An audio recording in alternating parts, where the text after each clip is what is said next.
Yo, what is up, guys? It's your boy BadgePlug, and today I'm going to be giving you my new top 3 best archetypes in NBA 2K18.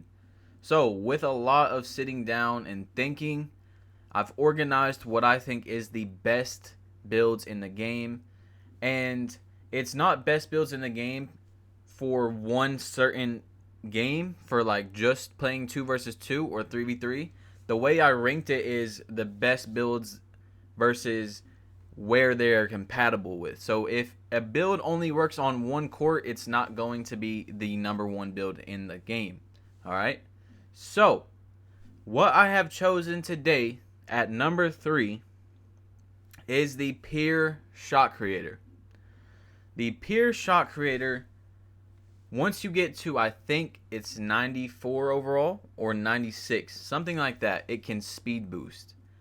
A Peer Shot Creator with Hall of Fame difficult shots, Hall of Fame mid-range deadeye, Hall of Fame, Hall of Fame, Hall of Fame, is extremely deadly on the twos court. If you can get that build up to the overall, and even before you get it to that overall, to where it can speed boost, it is still a very extremely, excruciatingly awful build to guard. You do not want to guard that build on the twos court if someone is using that build correctly. If someone has a Pure Shot Creator and they can speed boost and they're playing with a center that's setting them good screens, it is very annoying to guard that person. I mean, it is just awful. They make the most awful contested fadeaway shots, obviously, like they should, because they're a Pure Shot Creator, just like Pure Sharps hit from half court. Just the worst shots you've ever seen, and it's really hard to play defense on them. Extremely hard.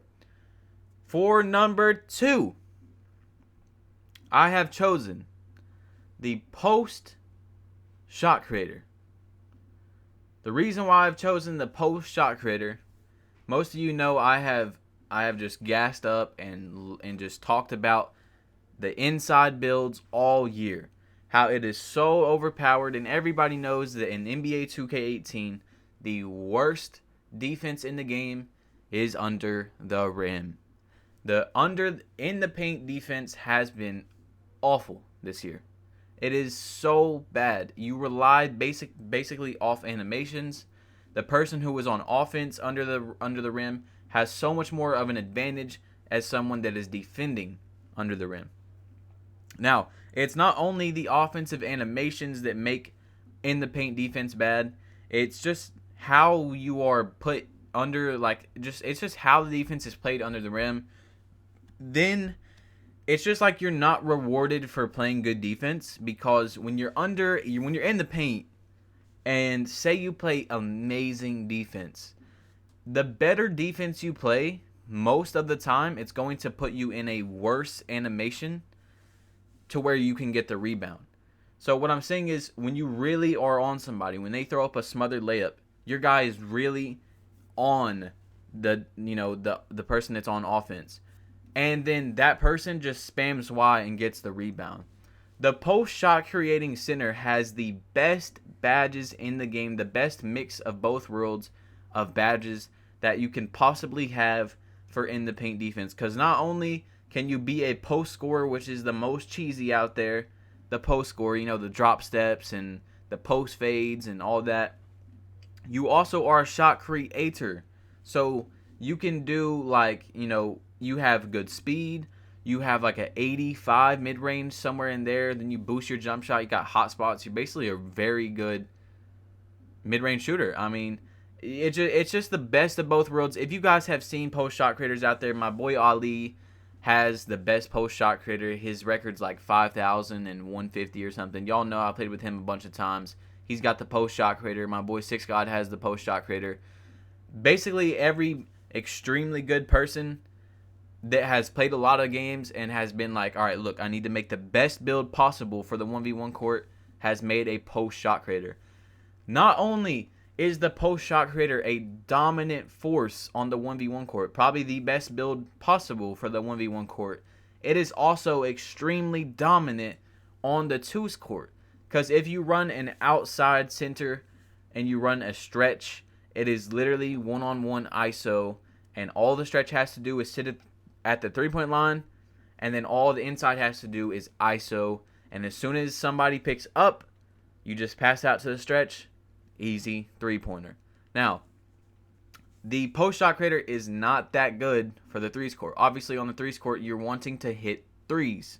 You know, you don't really need an inside build for playing on the threes court. And if you do have an inside build, you would most likely want like an athletic rebounder or something. So that's why I did not make the post shot creator the number one build in the game. The number one build in the entire game for me, in my opinion. Now, guys, if you've made it this far, please comment down below your opinion on the best builds in the game. And also, please drop a like, because 2K is dying out, and I'm really struggling to make content that is entertaining for you guys. But I'm really trying my hardest to keep uploading daily. I might start going to uploading every other day and streaming every other day, just because we're getting near the end of the year. But we're still going to hit this 100K, guys. We're still going to hit it. I promise you, I'm still going to be grinding. It's just that there's nothing else to put out. There's really not much else to do. And we're just waiting on next year. You know, it's like my time that I'm putting in, I'm not getting enough out because of the game and where we're at in this situation this far in the game. You know, we're all waiting for 2K19. But anyway, just wanted to tell you guys a little, you know, personal stuff. But the number one build in NBA 2K18 is the pure point forward. The 6'10 pure point forward giant dribble god.